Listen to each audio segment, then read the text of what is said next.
Astaghfirullahaladzim alladzi la ilaha illa huwal hayyul qayyum wa atubu ilaih. Astaghfirullahaladzim alladzi la ilaha illa huwal hayyul qayyum wa atubu ilaih. Astaghfirullahaladzim.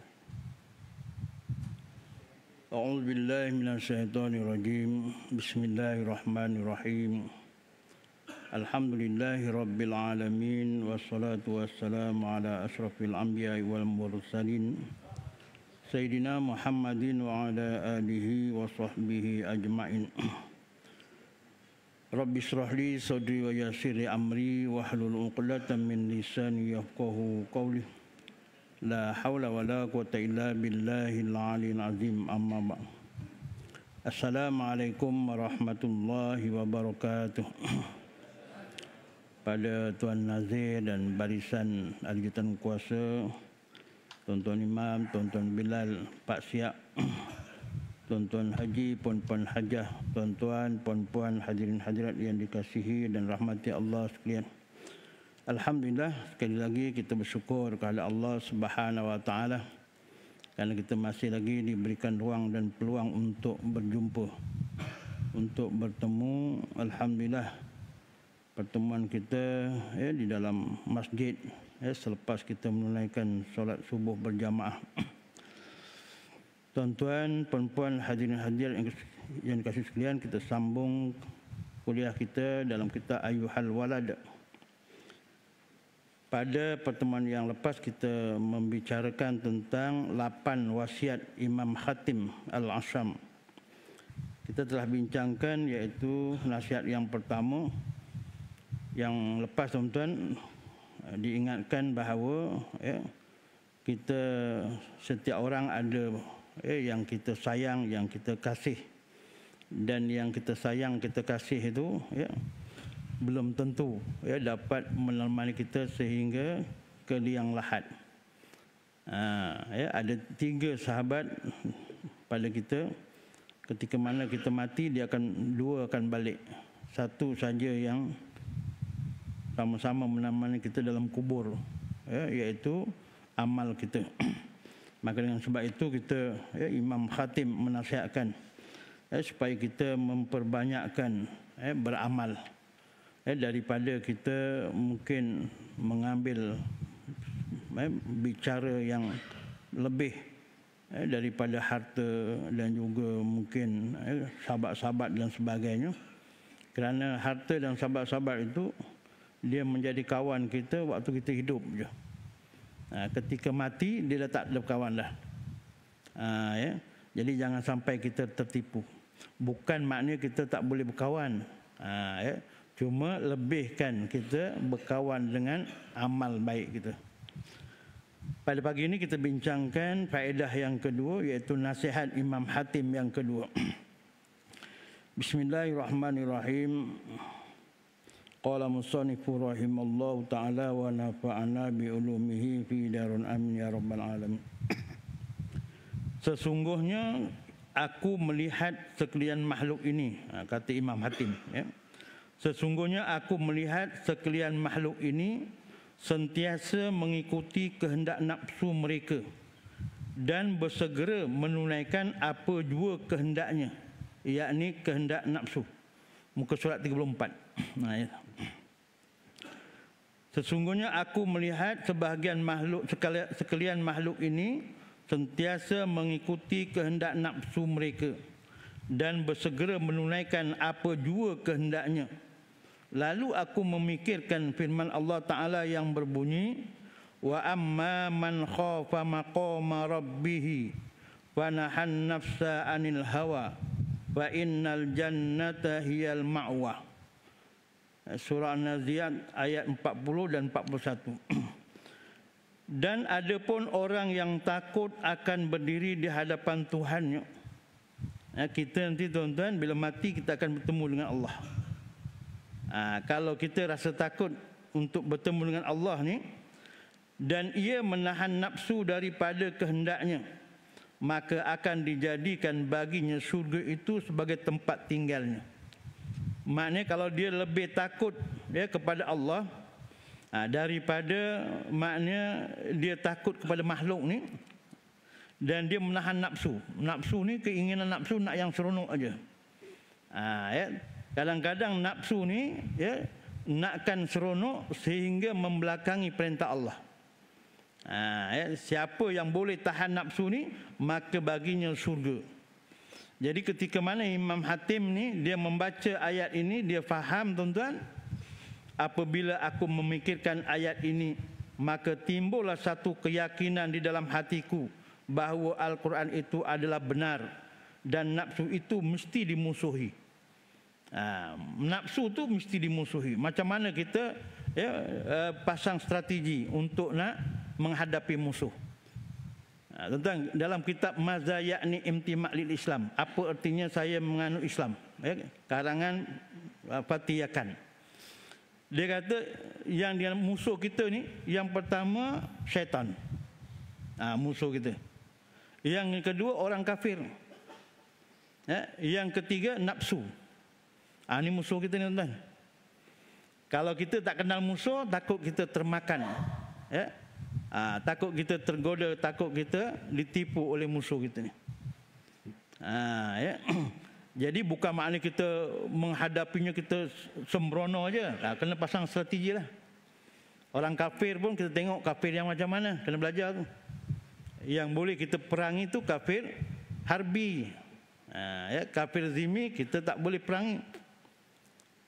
Jangan kita ambil harta orang kafir ni mentang-mentang dia kafir bukan Islam, maka kita boleh ambil apa yang kita nak. Tak boleh. Malam tadi saya kuliah. Barang siapa yang tidak mengkafirkan orang kafir. Orang kafir tu maknanya orang yang tidak menganut Islam. Maknanya dia menganut agama selain daripada agama Islam, dia orang kafir. Siapa yang tak mengkafirkan dia, jadi kafir. Orang kafir tu kita kata dia kafir. Jangan pula kita kata dia tak kafir. Sebab itu kalau orang kafir itu masih hidup, kita boleh doakan dia supaya dia dapat hidayah. Tapi kalau dia mati dalam keadaan kafir, haram untuk kita mendoakan kesejahteraan. Sebab dia dah kafir lah. Orang kafir kita kena sebut kafir. Maknanya sebab dia musuh kita. Tapi yang strategi lah, kena pasang strategi tu. Lalu aku pun menjadikannya sebagai musuh dan aku berjuang untuk menentangnya dan aku tidak memanjakannya sehingga ia tunduk kepadaku dan ia merasa puas hati dengan tugasnya untuk taat dan beribadat kepada Allah Ta'ala. Ini Imam Hatim sebut. Jadi tuan-tuan kasih sekalian, yang kedua maknanya secara khulasanya, kita kena memahami siapa musuh kita. Di sini maknanya Imam Hatim kata kita kena jadikan nafsu itu sebagai musuh. Sebab dia melihat ramai makhluk ini tuan-tuan, dia ikut kehendak nafsu je. Tuan-tuan, bila perintah Allah tu dia payah nak buat, tapi bila nafsu tuan-tuan, dia cepat aja. Macam kita nak pergi masjid ni tuan-tuan, nak pergi masjid ni perintah Allah. Nafsu kata tak payah, sembahyang kat rumah pun sah. Contoh gitu. Itu yang sembahyang. Yang tak sembahyang, yang tak sembahyang, muda tu sekali, kan, waktu muda ni lah kita nak, orang kata bergembira. Kawan saya kata bergumbira, kata dia. Nak gembira waktu muda ni lah. Dah tua besok nak gembira macam mana? Tu. Macam itu nafsu tu, nafsu yang memperdaya kita. Sementara muda. Kita tuan-tuan, bila kita melihat kepada dunia ni tuan-tuan, ada orang sanggup kerja 16 jam, 20 jam. Sebab apa? Sebab duit. Dan dia sanggup kerja tu tak fikir apalah. Keluarga boleh ditinggal, sampai sembahyang tinggal, apa semua tinggal. Sebab apa? Sebab nafsu, nak hidup senang. Mungkin dia nak ada harta, nak ada rumah, ada kereta, apa semua. Itu nafsu tuan. Itu nafsu. Berapa ramai orang yang sanggup menurut nafsu tapi meninggalkan perintah Allah. Itu banyak tu. Dia tak tak memikirkan bahawa kita nanti akan menghadap, akan berhadap dengan Allah Subhanahu Wa Taala di padang mahsyar. Tuan-tuan kena ingat tuan-tuan, orang kafir ni tuan-tuan, ketika mana kat dunia ni kita tengok dalam bab sembahyang, orang kafir tak wajib sembahyang, kita kata. Kan? Sebab syarat sah sembahyang Islam, kan? Syarat sah sembahyang Islam. Jadi masalah orang kafir tak wajib sembahyang. Untunglah. Kan? Untunglah orang kafir tak sembahyang, tak wajib. Kekufuran dia tu tuan, kekufuran dia sebab dia menyembah selain daripada Allah, dia beriktikad kepercayaan dia itu lebih daripada kepercayaan kepada makhluk itu lebih daripada Allah, maka dia kufur.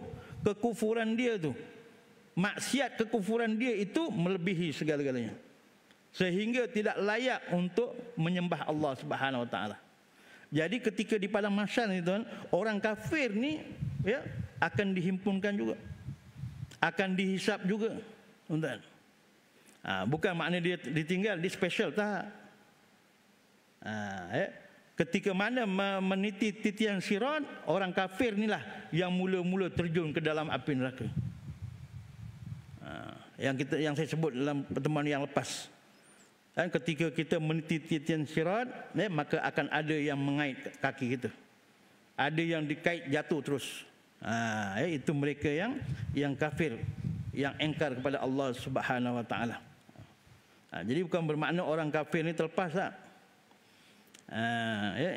Jadi bagi orang yang percaya adanya Allah Subhanahu Wa Taala, kita tak naklah. Kita dah berada di landasan yang benar, tapi takut masih lagi kita kalah dengan musuh, di antaranya nafsu. Berapa banyak tuan sekarang, kadang-kadang kita yang selalu ke masjid ni pun masih lagi ada yang terpedaya dengan nafsu. Contoh tuan mudah contohnya. Tuan, kita nak beribadat ni payah. Nabi kata tuan-tuan, siapa yang sembahyang sehari semalam 12 rakaat. Ada setengah hadis kata 10 rakaat. Sembahyang sunat. Orang kata sembahyang sunat apa? Rawatib, qobliyah dan ba'diyah. Rakaatan apa ni? Man sallasnata asyara rakaatan fi yaumin wa lailatin bunya lahu bihinna baitum fil jannah. Sesiapa yang solat sunat dalam sehari semalam 12 rakaat, maka kerana sebab amalan tersebut ia akan dibina sebuah rumah dalam surga untuknya. Itu hadis Nabi.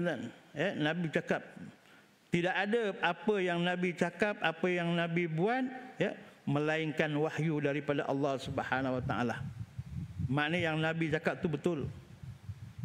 Nabi kata siapa yang sembahyang 12 rakaat sehari semalam, makna siang dan malamnya Allah akan bina baginya satu rumah dalam surga. Kita kerja 12 tahun pun belum tentu dapat buat rumah. Itulah yang kita pulun tuan-tuan. Orang Patau ni dulu kata berjawat kotai. Dengar bahasa tu tak cantik. Bersising lengan kata, bersungguhnya.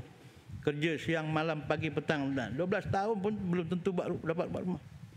Ini kita buat setiap hari satu buah rumah dalam surga Allah bagi.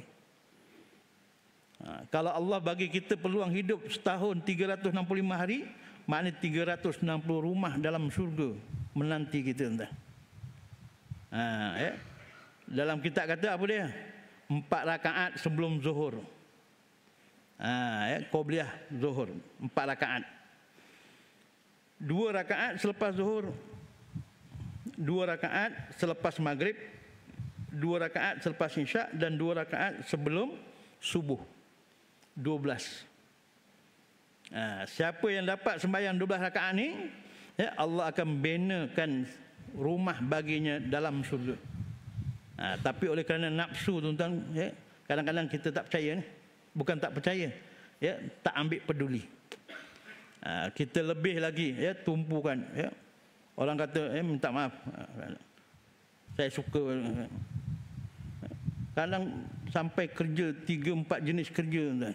Ya. Balik kerja jual burger lagi, maghrib jual burger walaupun orang tak ada beli. Maghrib. Waktu maghrib tu orang tak beli. Ya. Tuan-tuan buat kajian lah. Tuan-tuan tanya orang yang jual burger maghrib tu, tuan-tuan tanya. Waktu maghrib tu setengah jam tu, ya, berapa banyak orang beli? Puratanya berapa ramai? Saya dah buat kan, saya dah tanya dah. Tak ada. Setengah jam maghrib tu tak ada orang beli. Tapi dia sanggup tunggu situ, dia tak sembahyang tuan. Padahal dah hari-hari. Kan? Kalau hari pertama tu mungkinlah dia tak tahu. Inilah hari-hari maghrib tu tak ada orang beli. Kecuali kat Pekan Banting ke apa, mungkinlah maghrib-maghrib orang kan. Ini kat kampung tak ada orang beli maghrib. Saya dah tanya lah. Dia kata maghrib setengah jam tu tak ada orang beli. Tapi dia sanggup tunggu juga, ya. Sepatutnya kalau disembahyang pun dah lepas lah setengah jam. Ya. Sebab dia tak nampak tu. Nafsu yang telah, ya. Nafsu ni dia pandai. Itu saya sebut dalam kitab Hikam tuan-tuan, ya. Syaitan menggoda manusia untuk sembahyang 7 step, 7 langkah. 7 langkah tuan-tuan. Dia nak menggoda manusia supaya jangan sembahyang. Mula-mula digoda tak payah sembahyang, ya. Tak apa, besok tua pencen, besok kita qada lah. Itu yang tak apa sembahyang. Sibuk kan, tak apa. Itu habis. Mula-mula dah kalah dah. Ya. Dia goda-goda, kita lawan juga, kita sembahyang juga. Kalau yang sembahyang nak cepat sembahyang, ya, kat rumah sembahyang cepat sembahyang. Baca Fatihah pun bismillahirrahmanirrahim, alhamdulillahirabbil alamin, arrahmanirrahim, maliki yaumiddin, iyyaka na'budu wa iyyaka nasta'in, ihdinas siratal mustaqim. Betul tak tuan? Fatihah tu hujung tu semua hukum tajwidnya apa? Mad arid disukun. 2 rakaat, 2 harkat, 4 harkat, 6 harkat. Kalau bismillahirrahmanirrahim, alhamdulillahirabbil alamin, arrahmanirrahim, maliki yaumiddin, iyyaka na'budu wa iyyaka nasta'in, berapa harkat tuan? Fatihah rukun. Wajib. Kan kalau sembahyang sendiri bacanya macam tu. Kalau kita sembahyang jamaah tu imam bismillahirrahmanirrahim, alhamdulillahirabbil alamin, arrahmanirrahim kan. Kalau yang suara sedap panjang sikit. Bismillahirrahmanirrahim. Ya, boleh 6. Kalau bismillahirrahmanirrahim, alhamdulillahirabbil alamin, arrahmanirrahim, maliki yaumiddin, Fatihah tak betul. Sembahyang macam tak sembahyang. Sujud pun nak cepat, ya. Kaki tak sempat lentik tuan waktu sujud. Cuba tengok dalam kitab, sekurang-kurang sujud dahi mesti ditekan. Bukan setakat letak aja, mesti ditekan, ya. Mesti ditekan. Tu sekurang-kurang sujud. Ini kadang tak sempat letak je, subhanallah wa bihamdihi, Allahu akbar. Ada sekurang-kurang sujud, sekurang-kurang rokok. Kadang tunduk tak sampai had sekurang-kurang rokok dah. Itu sembahyang pun tak betul macam mana. Ya. Syaitan kata apa ni? Nafsu. Ni nak kerja ni, pulang kabut ni. Ya. Yang penting kita sembahyang aja. Dalam hati tu yang kau sembahyang cepat sangat. Bengok laju. Nasib baik aku sembahyang. Boleh jawab tu. Nasib baik aku sembahyang. Jadi seolah-olah Allah tu rugi kalau dia tak sembahyang. Allah tak ada kesan apa-apa tuan. Kita sembahyang tu untuk kita. Kita tak sembahyang, ya. Natijahnya, kesannya pada kita. Kita sembahyang, natijahnya, kesannya pada kita. Kita yang berhajat kepada sembahyang untuk keselamatan kita dunia akhirat tuan. Ya. Rakaatan al-fajri, ya, ghairum minad dunya wa ma fiha. Tengok. 2 rakaat sembahyang sunat fajar, sembahyang sunat subuh, yakni sebelum subuh. Selepas subuh tak boleh, haram, ya.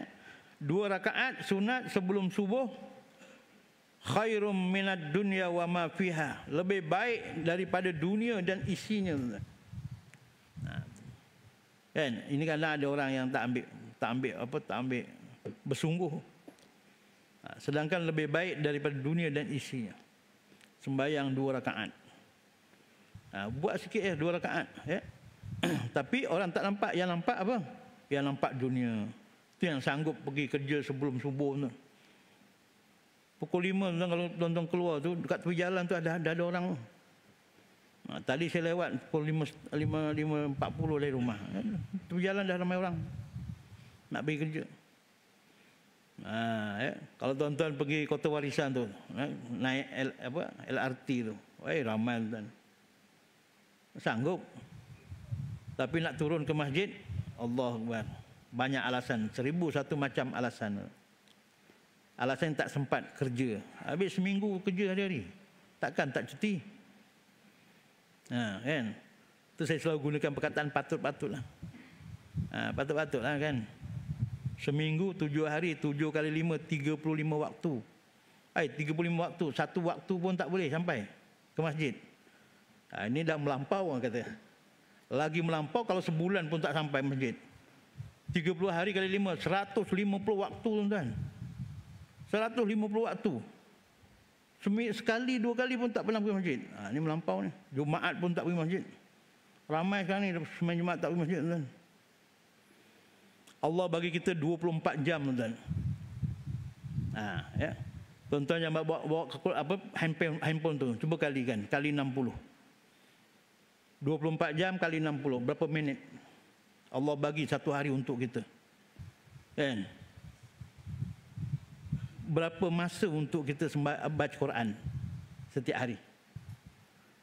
Ada yang tak sempat nak baca Quran. Bacalah tuan-tuan Al-Quran. Al-Quran setiap hari mesti baca tuan-tuan. Sebab Al-Quran ni dusturuna, panduan kita tuan-tuan. Kalau orang sekarang ni tuan-tuan, dia nak pergi mana-mana, dia buka apa? Waze kan? Tunjuk jalan. Kalau tak sampai tuan. Dulu boleh kita tanya alamat mana? Itu tengok Waze pun tuan-tuan, sampai Kuala Lumpur tu pening kepala, nak ikut mana? Jalan ada 3 tingkat. Kat situ dia kata masuk kiri je, tapi kiri tu ada 3 tingkat. Jambatan dia, bukan rumahnya. Al-Quran tu panduan kita. Setiap hari mesti baca tuan. Tak dapat 1 juzuk, setengah juzuk, tak dapat setengah juzuk, 3 muka surat sekurang-kurangnya. 3 muka surat tak boleh, 1 muka surat. 1 muka surat tak boleh, setengah muka surat tuan. Setengah muka surat pun tak boleh, 3 ayat. 3 ayat tuan. 1 minit 3 ayat. 1 minit tuan. Bacalah 3 ayat. Itu pun pahala banyaklah. 1 huruf Allah bagi 10 pahala. Kan? Ni kita tertipu dengan nafsu, kata Imam Hatim. Kita manusia ni banyak tertipu dengan nafsu. Yang kita nampak, kita jual, minta maaf lah, kita meniaga pagi dapat duit, kita kerja pergi sebelum subuh banyak dapat duit. Nampak pula dapat duit, keretanya mewah, rumahnya besar. Kadang-kadang kita tengok tu kereta, mula-mula kita ada kereta dulu apa? 120Y driving school Buah Kanah. Kan? Lepas tu naik up sekarang dah kereta. Tapi amalan kita dulu kini macam itu je kan. Sembahyang 5 waktu, sembahyang 5 waktu. Sunatnya kadang-kadang, film kata jarang-jarang, sekali-sekali, sibuk, sembahyang sibuk. Jadi Assalamualaikum, Assalamualaikum yang wajib kelepat, Assalamualaikum, Assalamualaikum kelepat. Wirid pun tak sempat. Dulu masa mula-mula kita kerja dengan alasan panskat lah apa kita pergi, sekarang dah pencen. Sama juga kelang kabut nak keluar daripada masjid. Bukan marah tuan-tuan, bukan marah. Kita cerita adik-beradik tuan. Saya pun nak pencen, tahun depan pencen. Kita pergi. Rumah, dulu rumah kecil, sekarang rumah besar, rumah batu tuan, macam-macam. Aircon semua bilik ada tuan-tuan. Tapi ibadat kita update tak? Ada penambahan tak? Terus kurang-kurang itu. Pagi ni hadis ni tuan, kita kejar tuan. 12 rakaat tu Allah benakan satu rumah dalam surga. Rumah sewa dia nanti tuan. Kita kat sini sibuk. Ada orang sini tuan-tuan nak beli rumah kawasan Banting dah tak boleh, mahal kata dia. beli rumah tu dekat Tapa, beli rumah dekat Iskandar. Duit banyak, beli rumah. Tapi yang Allah nak bagi rumah kita ni, kita tak ambil peduli. Ni. Sebab apa? Nafsu. Kita dah orang kata dah ditipu dengan nafsu. Nafsu tipu kita sampai kita tak nampak. Ya, alhamdulillah, maknanya kita masih lagi Allah pelihara kita. Ya, kita boleh datang masjid, kita tingkatkan subuh, ya. Baca Quran itulah tuan-tuan. Bacalah, ya, walaupun mungkin kalau kita baca satu muka surat pun tuan 5 minit, ya. 5 minit. Ya. Saya cadangkan tuan-tuan untuk kita mungkin nak mula bayang, ya, carilah satu pak imam ke ustaz ke, lepas subuh tu baca satu muka surat sama-sama tu. Sebelum balik. Ya, lepas subuh kita tak ada apa-apa kan. Sabtu Ahad aja ada kuliah subuh selalu. Yang hari lain tak ada. Pakat-pakat duduk ambil Al-Quran, imam baca sama-sama. Kan, lepas tu nanti imam boleh betulkan tajwidnya sikit-sikit. Kemudian imam ceritalah makna ayat ke, yes. Kalau tak pun baca 5 ayat. Baca 5 ayat dengan terjemahan. Buatlah tu. Sekurang-kurangnya kita hari tu kita baca. Kalau main pakat lepas subuh balik, ya. Lepas subuh tak sempat baca Quran, lepas zuhur, lepas asar, lepas maghrib, lepas isyak lagi lah tuan. Sama je kita ni tuan, kita sama je. Sama je kita ni. Ya, kita kena buat sesuatu tuan, kena buat sesuatu. Macam kita nak tidur kan, nak tidur kita baca surah Al-Mulk. Nak baca sendiri Allah padahal 5 minit ya. 30 ayat kan. Tak boleh. Masjid mulakan. Lepas isyak pakat sedia putus teh tu sedia. Sebelum balik tu baca 5 minit siap. Jadi balik tidur tenang tuan. Kita mulakanlah masjid, kena mulakan tu. Subuh gitu juga. Ya, lepas subuh, lepas wirid ambil Quran baca. 5 minit 5 minit insya-Allah tuan-tuan, ya, canai tak maknanya tak sampai habis lah, sempat lagi. Kita pergi kedai Medan canai dapat lagi tuan, dapat lagi. Dapat lagi. Jangan khawatir canai habis. Kita ni kadang kita kan nafsu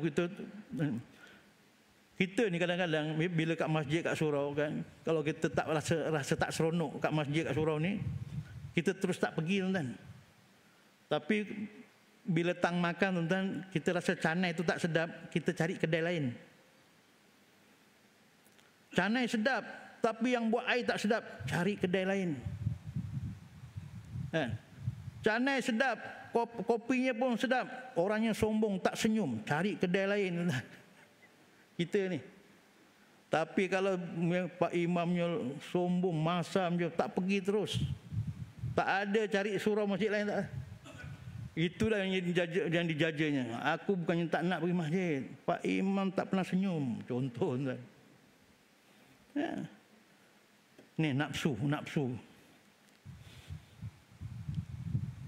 Kita lalu masjid hari-hari kan contoh.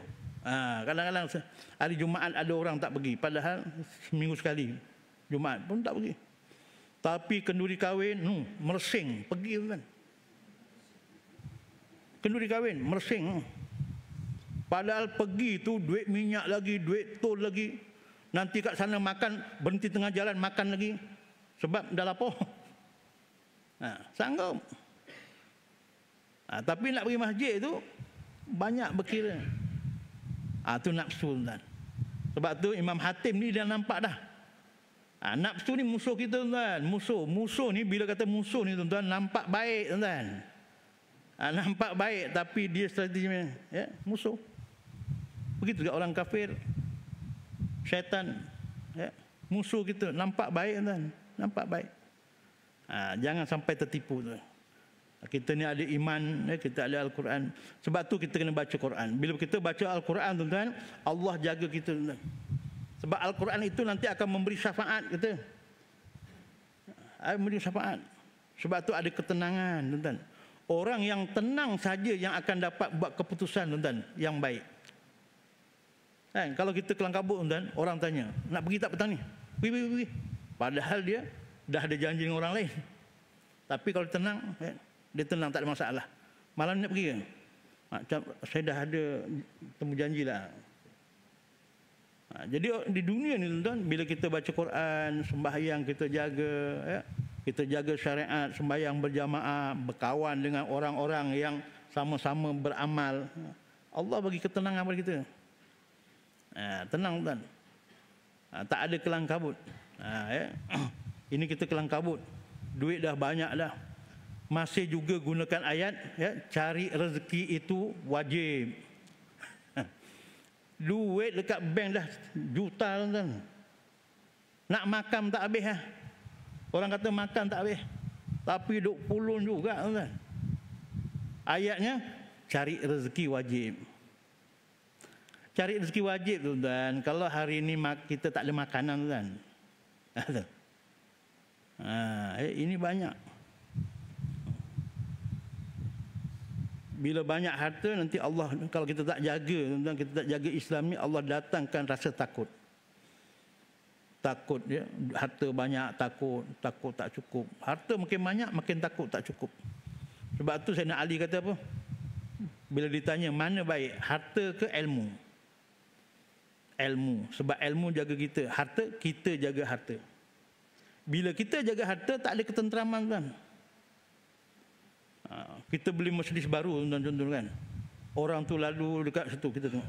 Orang tu lalu kenapa tu? Padahal memang jalan dia tuan-tuan. Kita nampak dari jauh tu macam dia rapat dekat kereta kita. Ada rasa. Contohlah. Kan? Tu kita kena jaga. Ya? Kita kena fikirkan. Ya? Kita masa tak panjang lah tuan-tuan. Umur kita ada sebahagiannya dah lebih border dah. Nabi kata umur umatku 60 hingga 70. Umur dah lebih 70 lah. Dah lepas border dah. Ya, tapi kalau masih kita tertipu dengan, ya, nafsu, malang tu. Ya, kita kena fikir. Hidup kita ni bukan hidup secara kebetulan. Ya, tidak ada hidup secara kebetulan. Tetapi semua adalah pilihan kita. Pilihan tuan. Kita nak jadi baik, pilihan. Kita kena pilih. Allah bagi peluang kita tentang kita pilih. Allah kata kau nak buat baik buat, nak buat jahat pun buat. Ya? Tapi ingat, di akhirat nanti aku balas. Fa may ya'mal mithqala dzarratin khairan yarah wa may ya'mal mithqala dzarratin syarran yarah. Barang siapa buat baik, ya, Allah akan balas dengan kebaikan. Siapa yang buat kejahatan, Allah akan balas dengan kejahatan.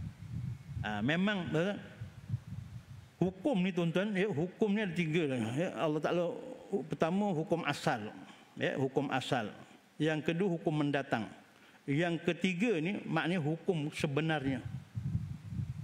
Ya, contohnya kita kata, ya, orang kafir itu masuk neraka.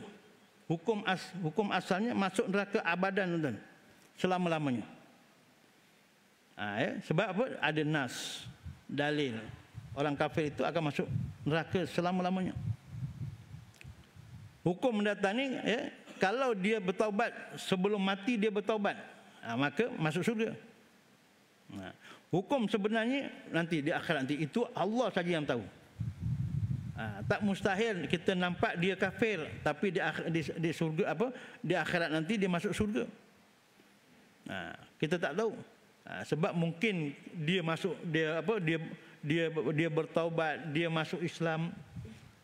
Ada macam dulu tuan-tuan di Dengkil. Dia masuk Islam, tuan-tuan, belum sempat lagi daftar apa semua, belum sempat. Ya.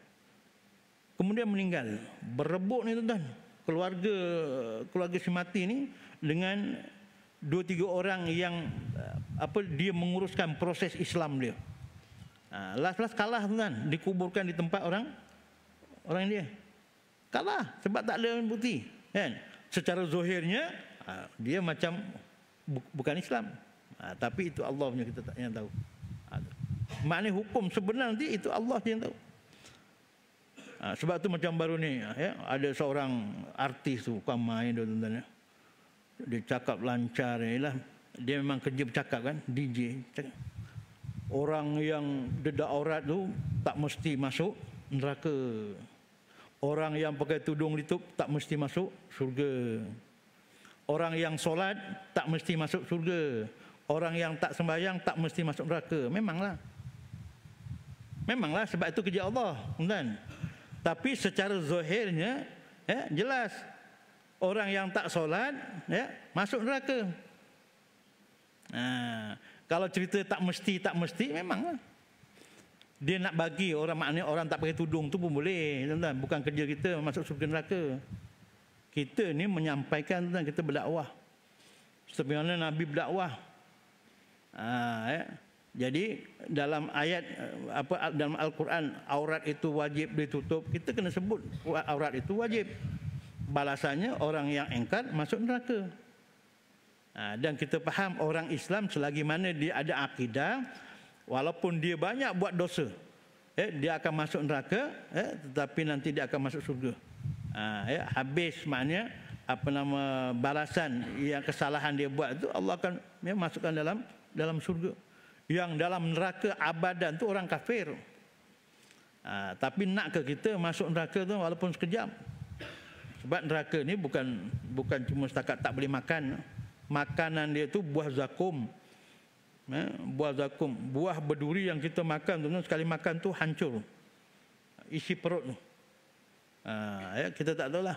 Kita makan cili contoh kadang, cerit belik kan. Makan cili kan. Cerit berit. Buah zakum ni. Minum air besi yang mendidih tu. Nak tahu air besi macam mana, tuan-tuan pergi Megastil.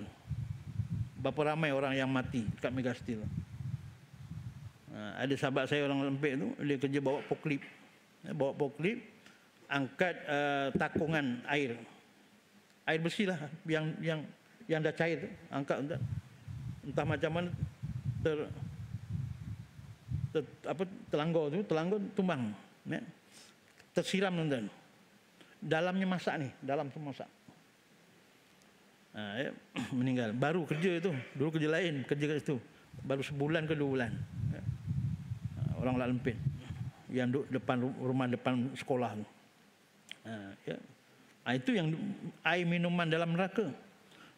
Kita pula kata, ya ke Allah bagi macam tu, takkan zalim. Allah ni adil, tuan-tuan. Yang dibagi minum macam itu tu orang yang kafir, yang engkar dengan Allah. Jadi tak zalim. Tapi orang yang mengikut perintah Allah dalam surga rehat. Kan? Dalam kubur rehatlah. Tak ada seksaan baginya. Sehingga dalam surga itu tak ada mati. Mati tak ada. Sebab mati itu seksaan. Mati itu nanti akan dirupakan dengan seekor kambing. Kambing itu akan disembelih, maka kambing itu mati. Kambing itu adalah mati. Mati yang telah disembelih, mati pun mati. Boleh faham tak, tuan-tuan? Mati itu makhluk Allah, tuan-tuan. Mati itu makhluk Allah. Apa makna makhluk Allah? Ma siwallah. Selain Allah itu makhluk. Macam perasaan dengki, suka, itu makhluk. Nanti di akhirat suka, benci itu akan dirupakan dengan benda. Sekarang kita kan suka tu macam mana, Wak? Cuba tunjukkan suka tu macam mana. Dia tak nampak kan. Tu kalau kita belajar tauhid itu bangsa subut. Sabawauta, subut. Subut ni ada tapi tak nampak. Itu nama subut. Dia sungguh je. Sungguh ada, tapi tak boleh nak tunjuk. Putih ada tak, tuan-tuan? Putih. Ni putih kan? Mana putih? Kita tunjuk ni, ini tembikar. Ini kaca. Putih, mana tunjuk putih? Ada tak putih? Ada. Mana tunjuk putih? Tak boleh tunjuk yang putih tu. Sifat putih tu namanya subut. Dia bangsa ada tapi tak boleh. Putih menumpang pada benda ni. Nanti di akhirat putih itu akan ditunjukkan putih, tembikan ni lain pula. Itu beza. Nyawa kita nanti akan dirupakan dengan seekor kambing, kemudian disembelih. Maka kambing tu mati. Kambing tu adalah mati. Mati disembelih, mati pun mati. Jadi di surga dah tak ada mati dah. Sebab mati itu susah seksa, tuan. Di surga nanti dia hidup selama-lamanya, tak ada mati. Wallahu alam. Setakat itu untuk pagi ini, tuan-tuan, 7 suku. Jadi mudah-mudahan kita ingat nasihat Imam Khatim. Jangan turuti nafsu. Nafsu ni, tuan-tuan, kita kena lawan, tuan-tuan. Kena lawan. Nak pergi masjid memang susah, tuan-tuan. Lawan, tuan-tuan. Nak baca Quran susah, lawan. Tak dapat satu muka, setengah muka jadilah. Hari-hari setengah muka nanti kita. Tapi bila kita dah buat, tuan-tuan, Allah akan permudahkan. Contohnya ke masjid ni, tuan-tuan, kita dah selalu pergi masjid kan mudah. Tak payah jam loceng lah, bangun dah. Sedar-sedar je pukul 5. Ngelilir pukul 5. Cuma jangan sekali-kali, tuan-tuan, bila Allah dah bangunkan, nantilah dulu. Pukul 6.30 lah jawabnya. Kan? Automatik. Kita buat. Bila kita buat, Allah akan permudahkan. Wallahu alam. Cakap itu untuk pagi ini. Ampun dan maaf, salah dan silap. Mudah-mudahan sedikit perkongsian dapat memberi manfaat kepada kita dalam usaha kita mencari redha Allah, dalam usaha kita menjadi hamba yang soleh yang akan mendapat kebahagiaan dunia akhirat. Sekian, wabillahi taufiq wal hidayah. Assalamualaikum warahmatullahi wabarakatuh. A'udzubillahi minasyaitonirrajim. Bismillahirrahmanirrahim. Alhamdulillahi rabbil alamin, wassalatu wassalamu ala asrafil anbiya'i wal mursalin sayyidina Muhammadin wa ala alihi wa sahbihi ajma'in. Allahumma sallimna wa sallim dinana wa sallim tauhidana wa sallim ma'rifatana wa sallim ajsadana. Allahumma afta' abwabal khair wa abwabal barakah wa abwabal ni'mah wa abwabal quwwah wa abwabal salamah wa abwabal jannah. Allahumma jam'ana hadza jam'ana marhumah wa tafarruqana min ba'di tafarruqa maksumah. Ya Allah, ya Tuhan kami, jadikanlah pertemuan kami pada pagi ini, ya Allah, pertemuan yang mendapat rahmat dan keberkatan-Mu, dan jadikanlah perpisahan kami selepas ini perpisahan yang mendapat keampunan-Mu, ya Allah. Rabbana atina fid dunya hasanah wa fil akhirati hasanah wa qina azabannar. Wa sallallahu ala sayyidina Muhammadin nabiyyi wa ala alihi wa sahbihi ajma'in. Subhana rabbika rabbil izzati amma yasifun wa salamun alal mursalin walhamdulillahi rabbil alamin. Taqabbalallahu minna wa minkum.